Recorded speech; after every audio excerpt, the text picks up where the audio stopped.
আমার বাড়ি ভেঙেছে, আরও ভাঙুক। বঙ্গবন্ধুর ৩২-এর বাড়িতে যখন গিয়েছিলাম আমার গাড়ি ভেঙেছিল, আরও ভেঙে যদি দেশে শান্তি স্থাপিত হয়, দেশের কল্যাণ হয়, আমি সবসময় রাজি আছি। একটা দুর্ভাগ্যজনক ঘটনার জন্য আপনাদের সামনে হাজির হয়েছি। আমি সারা জীবন যা জেনে এসেছি, সেখানে হাদিস কোরআনে যেটা দেখেছি, কোনো মানুষ যখন নিজের জন্য কাঁদে, নিজের জন্য চিন্তিত হয়, তখন আল্লাহ তাআলা স্রষ্টা ভেবেও দেখেন না, তাকেও দেখেন না, কিন্তু অন্যের ব্যথায়, অন্যের কষ্টে কেউ যখন ব্যথিত হয়, তখন আল্লাহ তাআলা বিব্রত হয়ে পড়েন। সেটার সমাধানের জন্যে কি করা যায় সে ব্যাপারে তিনি সাংঘাতিক বিচলিত হয়ে পড়েন। বিষয়টা আমার বাড়িতে গত রাতে 11টার পরে হামলা করেছে। কারা করেছে আমরা জানি না, কিন্তু 10-12 জন লোক, এবং তার মধ্যে মনে হয় বেশি বাচ্চা ছিল, ঢিল ছুঁড়েছে, গাড়ি ভেঙেছে।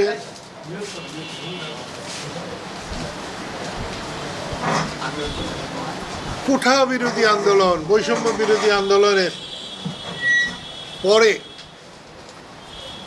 আমরা এই স্বৈরাচারী মনোভাব আশা করি নাই। আওয়ামী লীগ যদি স্বৈরশাসক হয়,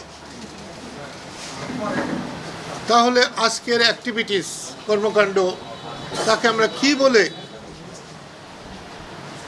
অভিহিত করব?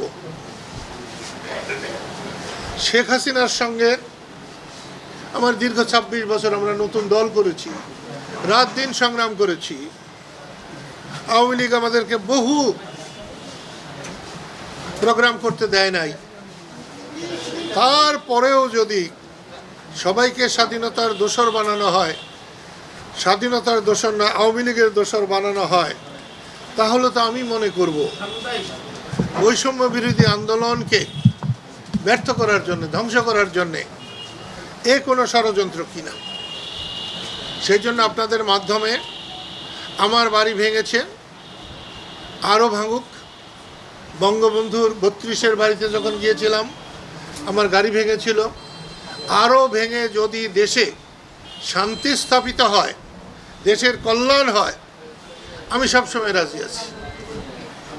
আমি একটা জিনিস বুঝতে পারছি না, আমাদের বেসামরিক প্রশাসক এনায়েত করিমের মৃত্যুর মধ্য দিয়ে আমরা একটি স্মরণ সভা করেছিলাম। হাজার হাজার মুক্তিযোদ্ধা এসেছিল কাদেরিয়া বাহিনীর।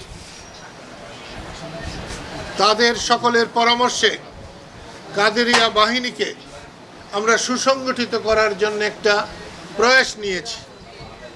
সেই প্রয়াসে 30শে আগস্ট ভুয়াপুর গিয়েছিলাম। সেখানে মুক্তিযোদ্ধাদের উপস্থিতি দেখে আমার হৃদয় ভরে গেছে। এখন আমার যাওয়ার পালা, সম্মানের সাথে যেতে চাই। সেই মিটিংয়ের পরে দেখলাম কেউ কেউ স্লোগান দিয়েছে, জয় বাংলা হবে না, জয় বাংলা থাকবে না, দালালরা হুঁশিয়ার। তো দালালদের হুঁশিয়ার বললে আমাদের কিছু যায় আসে না। আমরা জীবনে দালাল ছিলাম না, দালালি করিও নাই, দালালের হুঁশিয়ারিতে আমাদের কিছু যায় আসে না। কিন্তু জয় বাংলা চলবে না বা থাকবে না, তাহলে হোক, জয় বাংলা থাকে কি না থাকে, দেশের মানুষ সেটাকে বিচার করবেন। আমি আর আমার কথা বাড়াতে চাই না। তোমাদের কোনো প্রশ্ন থাকলে নিশ্চয়ই জিজ্ঞেস করতে পারবে। আমার কাছে মনে হয় দেশটাকে অস্থিতিশীল করার জন্যে জাতীয় আন্তর্জাতিক ষড়যন্ত্রকারীরা সুযোগ খুঁজছে, এবং সেই সুযোগ অন্তর্বর্তীকালীন সরকার দিচ্ছে কিনা আমি ঠিক বলতে পারবো না। তবে এই সমস্ত আমার মতো মানুষের, যাকে রাষ্ট্র সর্বোচ্চ বীরত্বসূচক খেতাব দিয়েছে, একমাত্র বাঙালি। তার বাড়ি যদি নিরাপদ না থাকে, আমার সাধারণ গরিব দুঃখী মানুষের বাড়ি নিরাপদ কেমনে হবে? কদিন আগে একটা ৭১ মঞ্চ ৭১-এ টাঙ্গাইলের নেতা, আমাদের নেতা, আমার বড় ভাই আলোচক হিসাবে গিয়েছিলেন। তাদের সব আলোচককে গ্রেপ্তার করেছে। যারা শ্রোতা গিয়েছিলেন তাদেরকে গ্রেপ্তার করেছে। কিন্তু যারা মব সৃষ্টি করেছে, যারা ওখানে বাধা দিয়েছে, তাদেরকে কিচ্ছু বলা হয় নাই। এটা একটা ন্যায় নীতির ব্যত্যয়, আইনের ব্যত্যয়।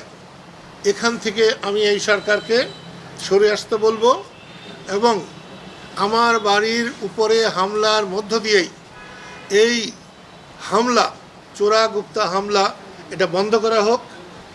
এইটা সরকারের কাছে আমার নিবেদন এবং দেশবাসীর কাছে আমার নিবেদন যে আপনারা জাগ্রত হন, রুখে দাঁড়ান। এই রকম অন্যায়কে সহ্য করলে পরবর্তী বংশধরদের জীবন, সম্পদ, সম্মান সবই হুমকির মধ্যে পড়বে।